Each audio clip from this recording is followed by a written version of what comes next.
Titanic की देखिए, अच्छा मज़े की बात यह है, मैं आपको बताऊं, सारी कॉन्स्पिरेसी कहीं ना कहीं जुड़ी हुई हैं आपस में, इंडिविजुअल नहीं है। सबसे बड़ी तो बात यह है कि टाइटैनिक ने अपना जो पहला वॉयज था वो 1912 12 अप्रैल को शुरू किया था। ठीक है, साउथहैम्पटन से न्यूयॉर्क जा रही थी वो शिप, और उसको ये सफ़र कुछ दिनों में कवर करना था। और 12 अप्रैल 1912 को शुरू हुआ और 14 अप्रैल को वो शिप सिंक हो गई। और सिंक भी ऐसे हुई कि हमने सबने फिल्म में देखा है, और देखा है कि वो टूटी बीच में से। अब इतनी बड़ी शिप जिसको अनसिंकेबल बताया जा रहा था उस time, luxurious ship, one of the biggest ship, उस not one of the biggest ship उस टाइम की, वो कैसे ऐसे आइसबर्ग से टकरा गई कि वो दो टुकड़े में हो गई।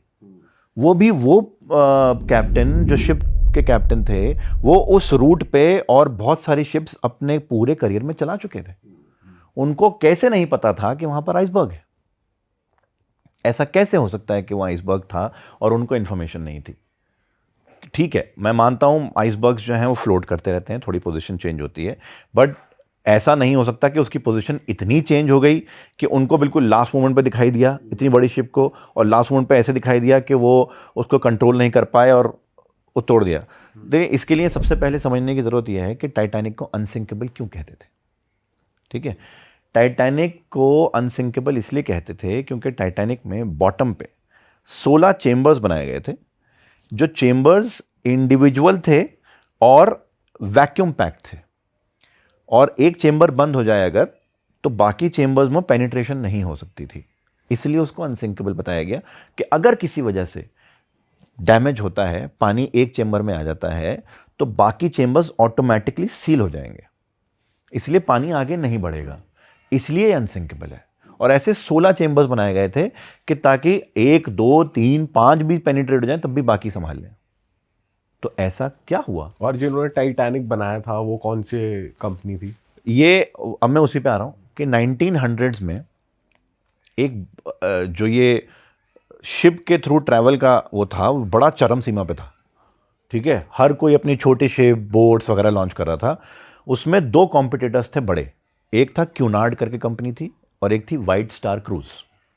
ठीक है, क्यूनार्ड करके जो कंपनी थी, ये थोड़े ज़्यादा ये टॉप पे थे बेसिकली, और हर चीज़ में आगे थे। मतलब सबसे पहले उन्होंने शिप्स लॉन्च करी, बड़ी लॉन्च करी। वाइट स्टार क्रूज उनके कंपटीशन में लॉन्च करता था तो कुछ और नई चीज़ ले आते थे। तो क्यूनार्ड के पास फंडिंग अच्छी थी, इसलिए वो जल्दी जल्दी चीज़ें लॉन्च करते थे। अचानक उन्होंने अनाउंस किया कि हम 2 शिप लॉन्च करने वाले हैं जो इस शिप इंडस्ट्री में रेवोल्यूशन लेके आएगा। वो 2 शिप्स कैसी होंगी? फास्टेस्ट क्रूज शिप होंगी और luxurious, most luxurious cruise ship होंगी। अब वाइट स्टार क्रूज के लोग सारे इकट्ठे हुए कि भाई ये क्या मतलब है? अगर ऐसा हुआ तो हमारी तो ऐसी तैसी हो जाएगी, हमारी शिप में आएगा कौन? तो ओवरनाइट कुछ करना पड़ेगा। तो ओवरनाइट वो होता है ना, जब आप ऐसी सिचुएशन में होते हो तो उल जलूल जो ख्याल आते हो आप एग्जीक्यूट कर देते हो। तो उसके सीईओ ने आओ देखा ना ताओ अनाउंस करवा दिया कि जी White Star cruise 3 ship launch कर रहा है, 2 नहीं 3 शिप लॉन्च कर रहा है, जो सबसे बड़ी होंगी, सबसे लग्जूरियस होंगी और अनसिंकेबल होंगी। वहां से जन्म हुआ 3 शिप्स का, ओलंपिक, ब्रिटानिक और टाइटैनिक। ये 3 शिप्स का कॉन्ट्रैक्ट वो हुआ कि वाइट स्टार क्रूज इनको लॉन्च करेगा। अब अनाउंस तो कर दिया, लॉन्च भी कर दी कि हाँ बनेंगी, अब उनको बनाने में पैसा चाहिए। तो इन्होंने फिर, जो इनके सीईओ थे, उन्होंने फिर मार्केट में बात फैलाई। यहाँ एंट्री होती है जेपी मॉर्गन की। जेपी मॉर्गन जो उससे पहले सबसे बड़े बैंकर, फाइनेंसर थे, उन्होंने बोला कि मैं फाइनेंस करूँगा। ना यहाँ सबसे बड़ा क्वेश्चन ये आता है कि भाई जो इंसान इतने टाइम से फाइनेंस इंडस्ट्री में को फाइनेंस कर रहा है, बैंकिंग में अपना पैसा लगा रखा है, या जो उस वक्त लेंडर्स होते थे उन पे पैसा लगा रखा है, रियल एस्टेट में पैसा लगा रखा है, वो अचानक से शिपिंग इंडस्ट्री में क्यों घुस रहा है? वो भी एक ऐसी कंपनी में जिन्होंने इस तरह की अनाउंसमेंट कर दी जिसको एग्जीक्यूट करना बहुत मुश्किल है। ऐसा क्यों? अब इसका टाइमलाइन जुड़ता है 1910 में। एक प्रपोजल रखा जाता है जिसमें ये बात होती है कि यूएस को फेडरल बनाया जाए, जिसमें जेपी मॉर्गन सबसे आगे होते हैं कि भाई बनना चाहिए। फेडरल होने का मतलब ये है कि जो वेल्दिएस्ट लोग हैं वो अपना पैसा एक जगह इकट्ठा करेंगे, अपने पैसे का कुछ हिस्सा, और आगे उसको लेंड किया जाएगा एक इंटरेस्ट रेट पे, जहाँ से फॉर्मेशन होती है बैंक्स की, जहाँ पर इसमें 3 लोग ऐसे थे, तो बेसिकली 5 लोगों को इकट्ठा किया गया जो उस वक्त वेल्दिएस्ट थे, और इसमें से 3 लोग ऐसे थे जो बोलते हैं नहीं, हमें नहीं करना। उसकी वजह यह है कि वो 3 जो हैं मार्केट कंट्रोलर्स थे, वो मार्केट को कंट्रोल करते थे कि कौन सा पैसा कहाँ जाएगा, कैसे होगा। तो उनका हिसाब ये था कि अगर ये कर दिया तो फिर कंट्रोल सबके हाथ में, हमारे हाथ में नहीं है, हम अपना कंट्रोल क्यों दें। इत्तेफाक की बात यह है कि वो तीनों फैमिली समेत टाइटैनिक में सफ़र कर रहे थे, जो कि सिंक होने पर मारे गए। और 1913 में फेडरल रिजर्व की घोषणा हुई, यूएस फेडरल हुआ, और एक कॉन्स्पिरेसी के हिसाब से जेपी मॉर्गन ने वाइट स्टार क्रूज में इन्वेस्ट ही इसलिए किया था क्योंकि वो बैंकिंग या रिजर्व बैंक जो है या फेडरल रिजर्व जो है वो सिर्फ एक फ्रंट था, इनको high profile assassinations, Wars fund करनी थी। अब ये कहाँ से आता है, ये कॉन्स्पिरेसी थ्योरी, इसका सबूत क्या है? 1913 में फेडरल अनाउंस होता है, 1914 में वर्ल्ड वॉर 1 शुरू हो जाती है, जिसको फंड करते हैं जेपी मॉर्गन जैसे लोग, अच्छा, फेडरल रिजर्व जैसी ऑर्गेनाइजेशंस। ये पैसा कहाँ से आता है? वही वेल्दी लोग जो अपने पैसे का कुछ हिस्सा वहाँ पर डाल रहे हैं। तो ये सारी चीज़ें लिंक है। तो इतना बड़ा एक कॉन्स्पिरेसी कि टाइटैनिक को इसलिए डुबाया गया क्योंकि वर्ल्ड वॉर इनिशिएट करनी थी। वर्ल्ड वॉर क्यों इनिशिएट करनी थी? क्योंकि उनके हिसाब से अगर दुनिया में कंट्रोल लाना है तो पहले उथल पुथल मचानी पड़ेगी। जब लोगों के पास खाने पीने को नहीं होगा, रहने को नहीं होगा, तो कहाँ पे जाएंगे वो? बैंक्स के पास पैसा लेंगे और फिर उनके पैसे से हम पैसा बनाएंगे। कंट्रोल सब चीज़ों का हमारे हाथ में होगा। अगर आप कोई बोर्ड गेम खेल रहे हो और आपको वो बोर्ड गेम पे कंट्रोल चाहिए तो आपको कभी कभी रीसेट करना पड़ता है। इनका world war was a reset for them. ठीक है, तो टाइटैनिक कहीं ना कहीं वर्ल्ड वॉर 1 से भी जुड़ी हुई थी।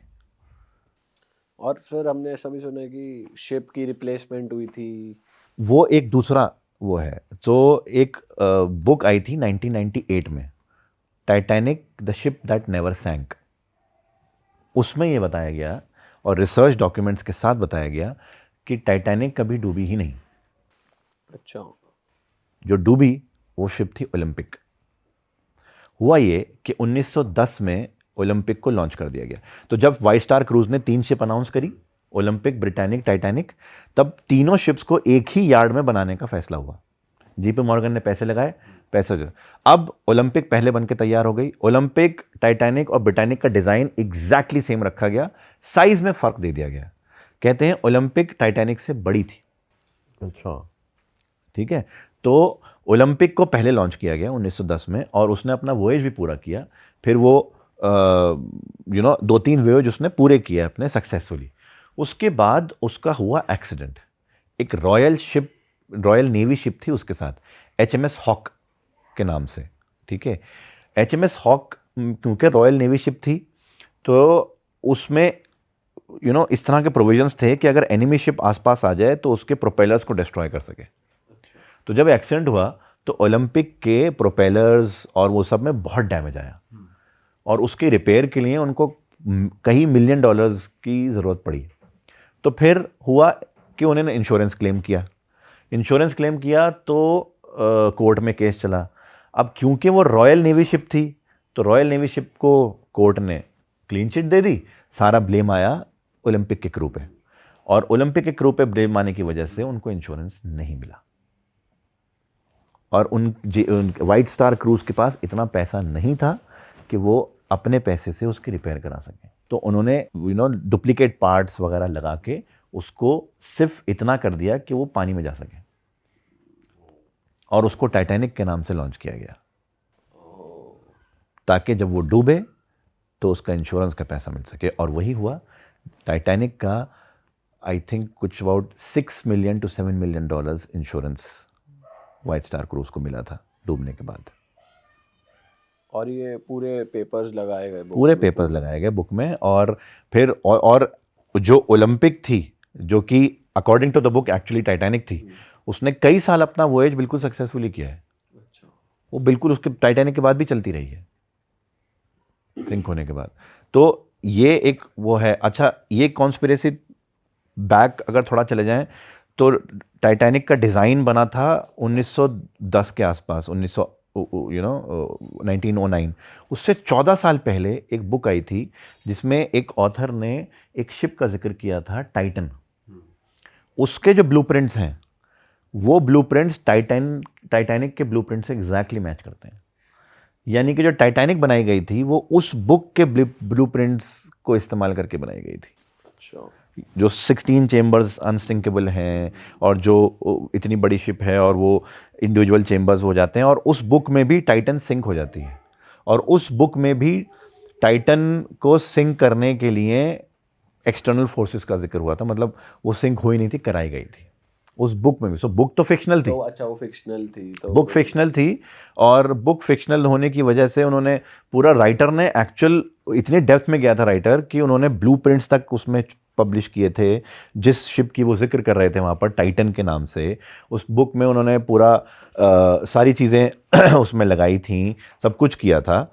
और उसके बाद फिर उसके 14 साल बाद टाइटैनिक आई और टाइटैनिक के ब्लूप्रिंट्स एग्जैक्टली टाइटन से मैच करते थे। अरे वाह, आपने ये वीडियो यहाँ तक देख ली भाई, तुमने हमारी मेहनत सफल कर दिया। तुम ही लोग हो असली रियल हिट। और अगर आपको बहुत मज़ा आ रहा है ऐसी क्लिप्स में, ऐसी वीडियोस में, तो फटाफट जाइए प्लेलिस्ट पे, बिंज वॉच कीजिए, सारी वीडियोस देख डालो और मौज काटो। That is it. हम मिलेंगे नए पॉडकास्ट में, नए क्लिप में। Till then bye bye, see you, take care, do subscribe.